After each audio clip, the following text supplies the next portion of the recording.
Hello, welcome to the Joyce Digital Curtain Chat with Atamira Dance Company. I'm Noah Rui-Piin Weiss. I'm the programming manager here at the Joyce.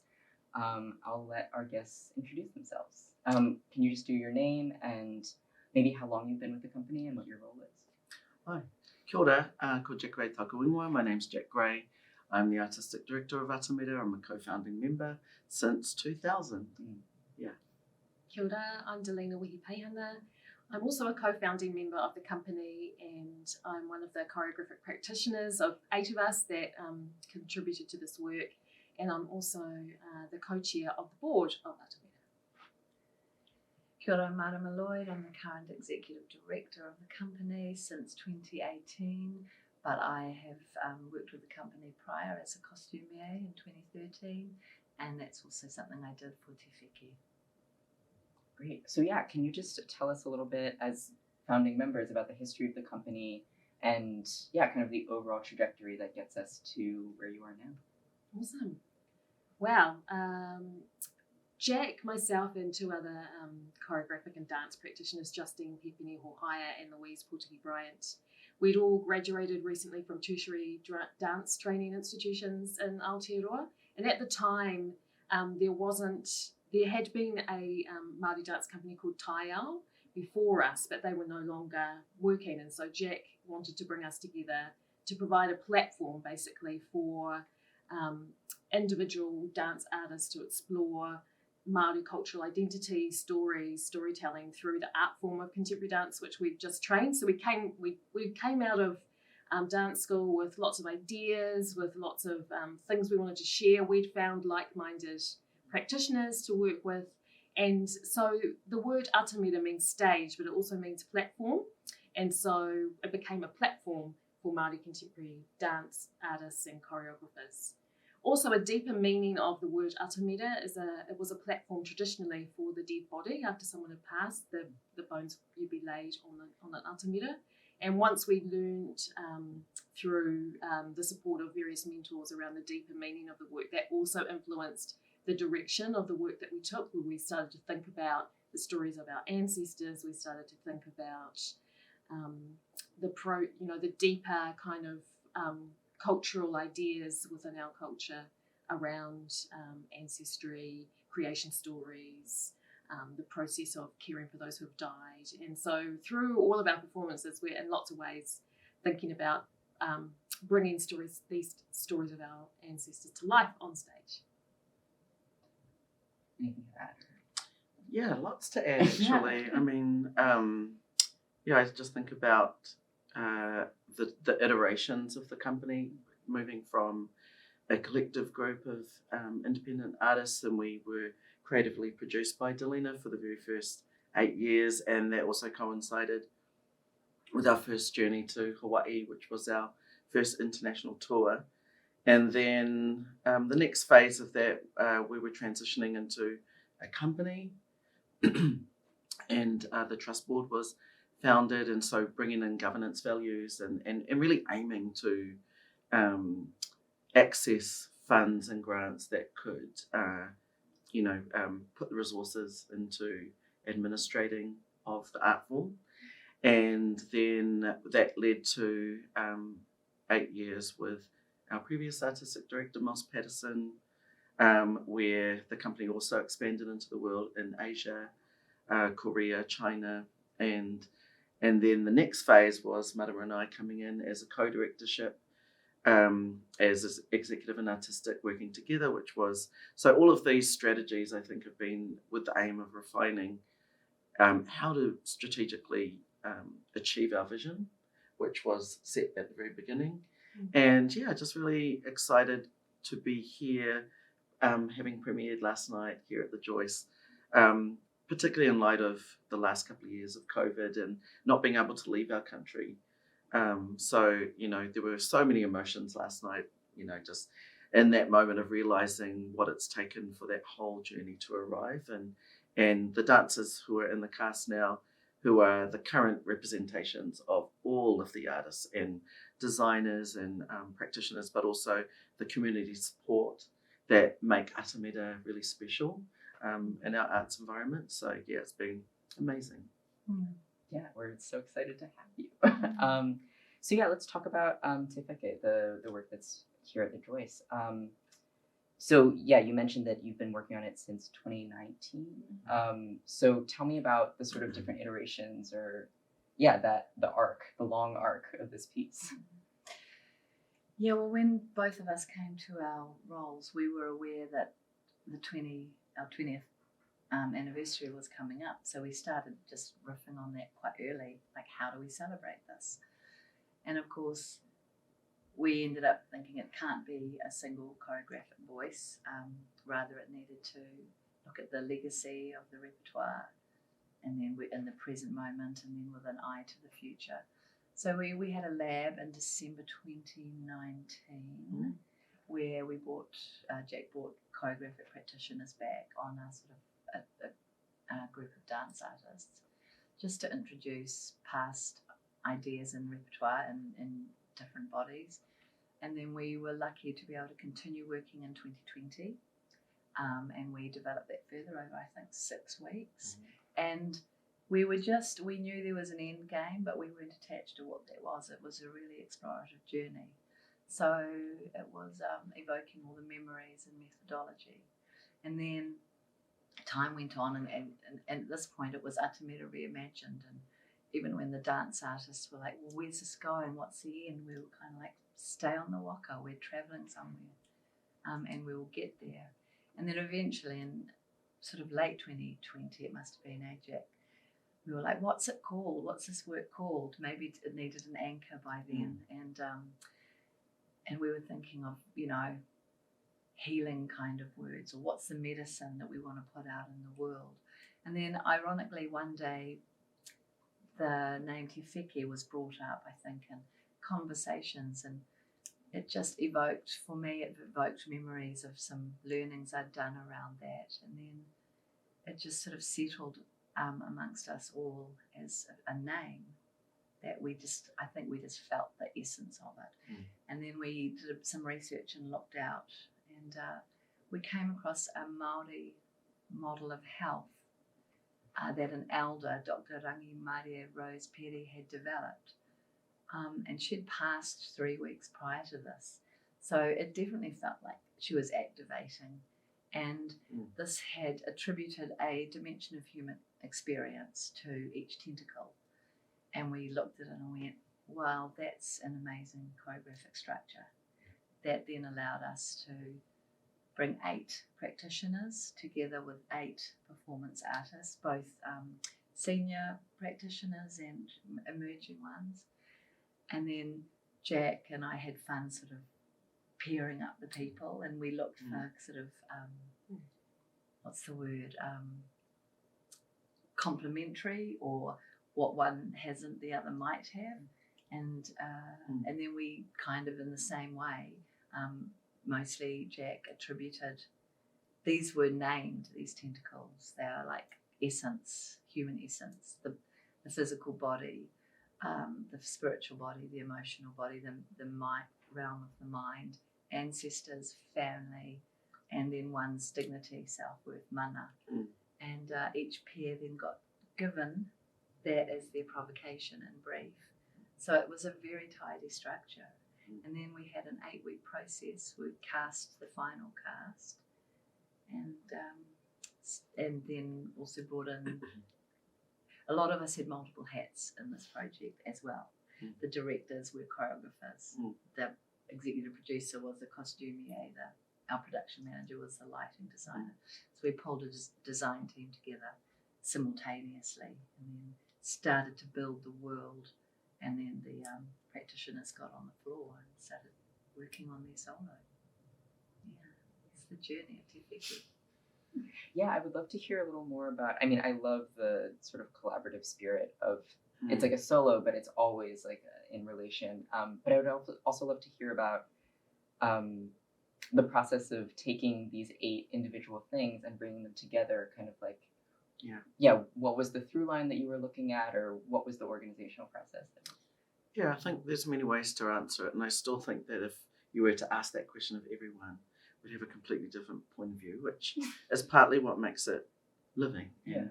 really expressive because we each bring our lens, our genealogy, our hopes and dreams, our desires. So it's, this work is really about that. But I think if I'm to think about the map of how we dramaturgically arrived, well, first of all, the 8 works were presented, so we each got to see the embodiment. So whether it was, the work that I created in collaboration with Ollie Matheson was about manaake, which is this thinking about the like your presence, your sense of self-authority, and just determination and drive in the world. And so we had many conversations about ourselves to just keep unlocking and unlayering. There's a decolonial process that goes on in the creation of what we call Māori contemporary dance, because it's not a form, it's an opportunity. I think it's a platform to invest and investigate. So everyone took a different way in, and so our way was a lot of kōrero conversation, looking at our genealogies, which actually ended up having relationship 7 generations back. And then this idea of like, well, maybe it's not so much about what you want in the world, maybe 7 generations back, what your ancestors wanted, and what that brought us together in this moment, which is to find a creative force and expand that out. So so that's just some of the insights into just that particular solo. But I also used I was really inspired very late in the work by Alien Weaponry, which I don't know if people know, but they're really famous. They're a famous rock metal band who use te reo Māori as their basis, which makes them really unique. And when they travel abroad, they're really famous in like Germany, like stadiums of people doing the haka, kind of this incredible energy. So we wanted to see what that looked like in relationship to that solo, which created this force that, we're like, okay, that's a thing. So when you see each of the different works together, and some are more gentle and some are more thoughtful and some are just radically invigorating. So then I'm like, well, okay, people are going to have to watch this, and how do we take them on a journey where we give it to them in bite-sized pieces so that they can ingest the wisdoms and the knowledges that every tentacle and every aspect and every person is bringing. So once we figured out the order of the solos, then we worked on the assistant directors, Kelly and Tani, drew from a curated set of repertoire that we were like, these are pivotal moments that have memory and sentimental value for our community. So people who have supported us over 21, 22 years, and moments that, like, we were watching the show at the matinee today, and Dolina rightly noted that she was the first dancer in the duet originally that was performed.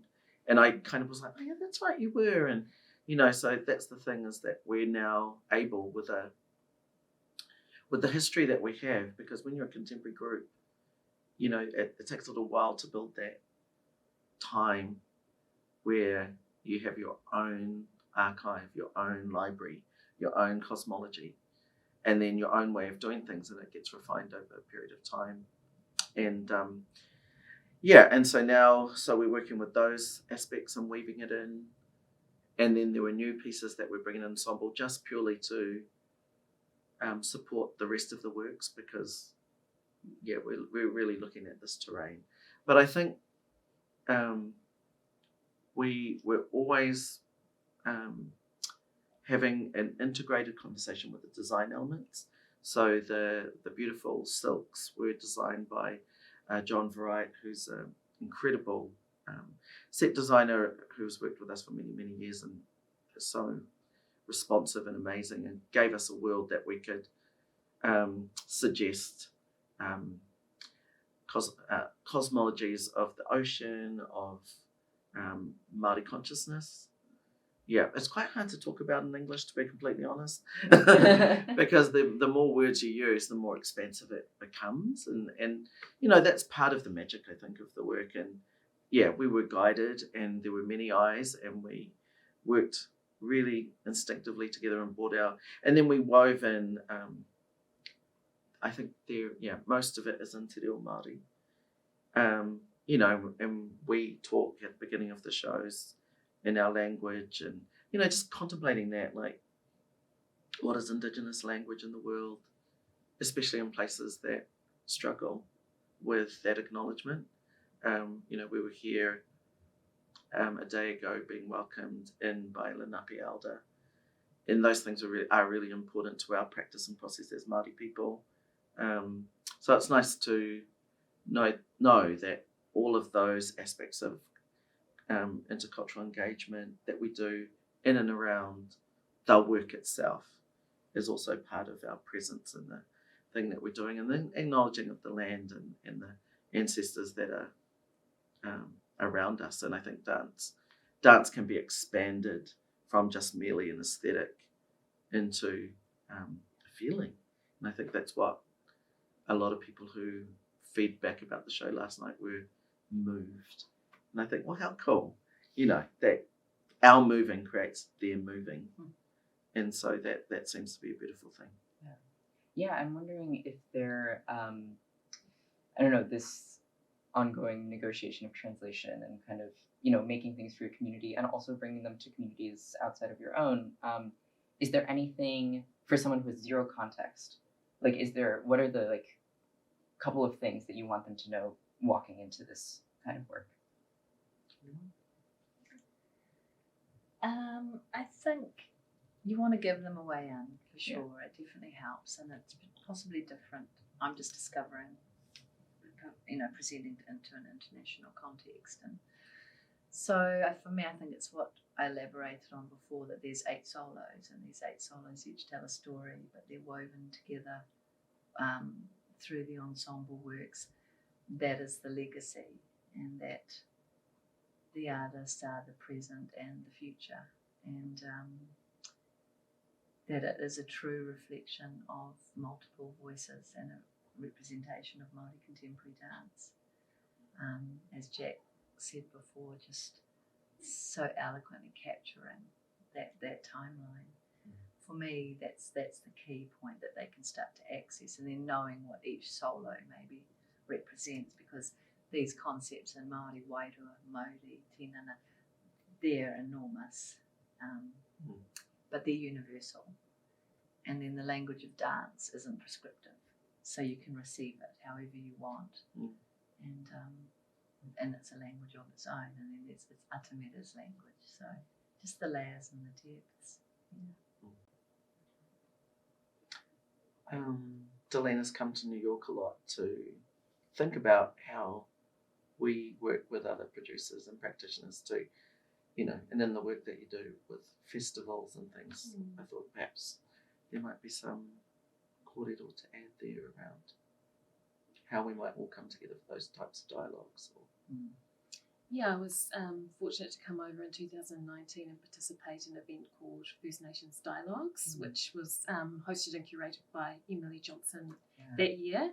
Took place kind of around APAP and ISPA at that time in January, and what really came to the forefront in that particular dialogues, because there's been dialogues hosted in different parts of the world, coming together of different Indigenous practitioners from around the world, was really around, I found a focus was around visibility, or that idea of translating or taking, acknowledging Indigenous people, and then how you might interact with other audiences, or certainly for Indigenous dance companies coming into dance spaces where there might not be knowledge about that culture and what it is that we're, how it is that we are and what it is that we try to share, was quite an interesting space. I think within Te Wheke, although we're influenced and inspired through our dance forms by elements of kapahaka, which is our traditional Māori dance form, but it's not utilized in a simple way of like a fusion of one dance form and another dance form. It's more an embodiment of the essences, like you're talking about, Marama, in terms of the movement. So one of the things that you see within the work is that witty action, or different kind of actions like this, which come from a kapahaka or action song tradition. But the way that we utilize that within the work is to expand beyond what how it might be used in a traditional form, and also within our form of dance. And the way that it's presented now is so as always, singing goes with the movement. So within a structure of a kapahaka performance, there'll be an entry, and there's always a vocal element and a movement element as well throughout. Even with our haka, which is the most commonly known haka would be kamate, which our All Blacks perform. But behind that, there's a whole depth of different kinds of haka, which the word haka just means dance. And so another thing that we're drawn into is some teachings by Māori contemporary dance artists who come before us, and how they're actually inspired by nature. And so some of the concepts of that we were talking about yesterday of Tāne Rore, or being the heat of the sun coming off the land, or Hine Ruhi, the dew drops on the misty morning. And so those qualities and how their body might absorb those qualities is kind of a way in for us, and as Māori contemporary dance artists, that it's not just about the form, but about the expression of energy. Yeah. Can I add? Yeah. Very inspiring.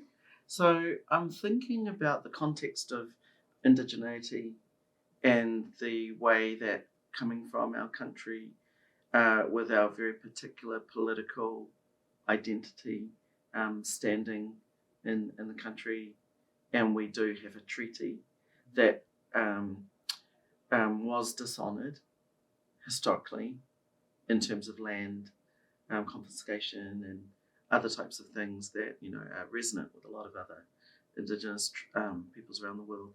But we still use that in terms of our country's governance and understandings, and aiming towards bringing those reparations into our generation, like in our lived experience. It will be very different from our parents and our grandparents, and so these trajectories are really key, critical, important.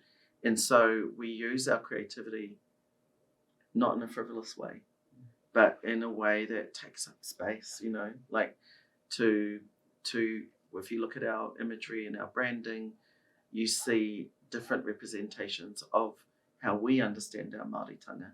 And our physical look is distinct and bold. And so those are things that we creatively work on and have power over. We have power over our representation, spiritually and emotionally and physically. So I think that there's huge underpinnings of political fight, but I think we're more subtle in regards to the huge race